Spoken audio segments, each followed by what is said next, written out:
Hello kay Giana Bulaon. Salamat sa iyong suporta kaprakti. Ano nga ba ang mas magandang gamitin? Free weights o machine equipments?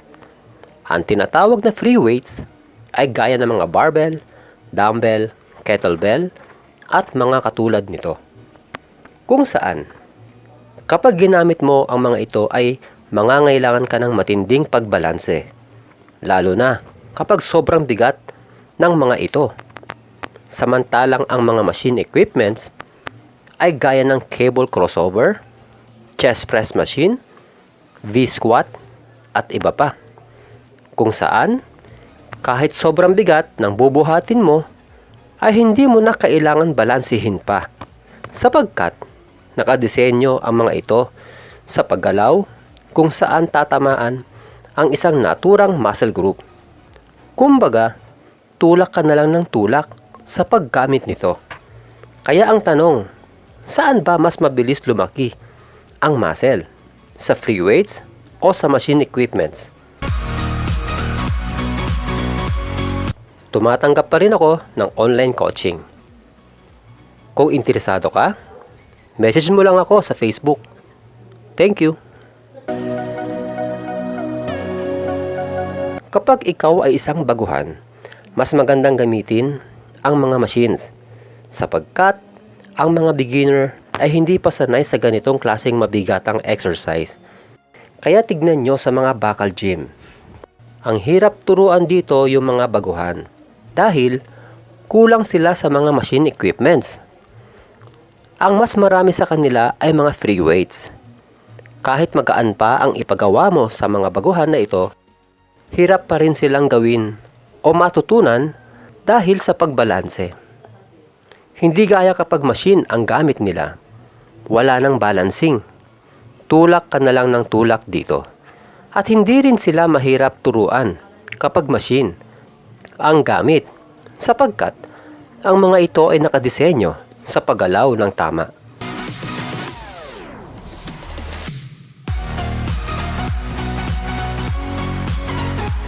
Pagdating sa adjustments, ito yung depende sa iyong height o tangkad at flexibility. Hindi lahat ng mga machine equipments ay naa-adjust ayon sa taas o tangkad ng isang tao, sa haba ng mga kamay at iba pa. Kaya kahit na i-adjust ang mga upuan, handles at sandalan ng mga machines, minsan hindi pa rin komportable ang gumagamit dito. Hindi gaya sa mga free weights, kahit anong paggalaw ang iyong gawin dito, ay sure na kayang-kaya mo o magagawa mo sa mga barbell at dumbbells. Halimbawa, sa barbell bench press, ang normal na paggalaw dito ay diretso lang sa pataas at pababa. Sa machine, ganito rin ang paggalaw.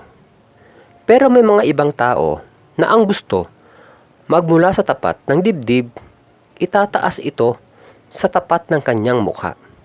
Bakit? Mas nararamdaman niya kasi doon yung muscle pump ng kanyang chest kapag ganun ang ginagawa niya. Kaya nga sabi ko kanina, depende rin sa flexibility ng tao. Sa machine, hindi mo na magagawa yan dahil permanente na yung paggalaw dito.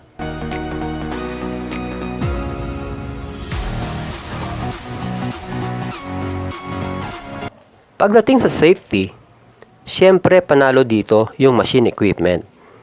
Kahit mag-heavy ka dito ng walang spotter, hindi ka mangangamba na baka mabagsakan ka ng weights. Kung sakaling hindi mo na kaya at gusto mo nang ibaba ang weights, okay lang, ligtas ka pa rin dahil meron itong tagasalo. Di gaya sa mga free weights, nako, marami na tayong nabalitaan na nabagsakan sa muka ng barbell. Sa dibdib, may namatay pa nga sa barbell squat. Tandaan nyo, may mga spotter pa ang mga yan ha. Kaya napakadelikado talaga ng mga free weights.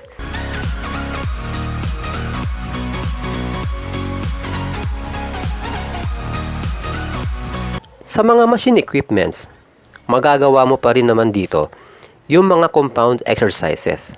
Halimbawa, sa isolateral chest press machine.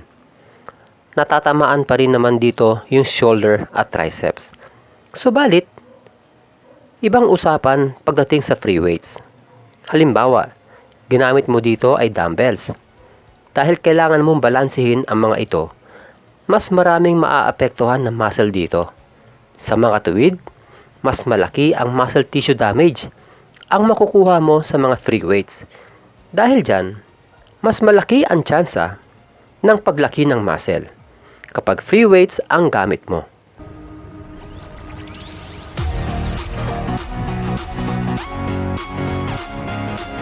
Bagamat tabla ang score nilang dalawa, para sa akin, parehong epektibong gamitin ang free weights at machine equipments. Depende naman kasi yan sa taong gagamit. Kung saan siya komportable, kung saan mararamdaman niya pa rin yung muscle pump at muscle soreness.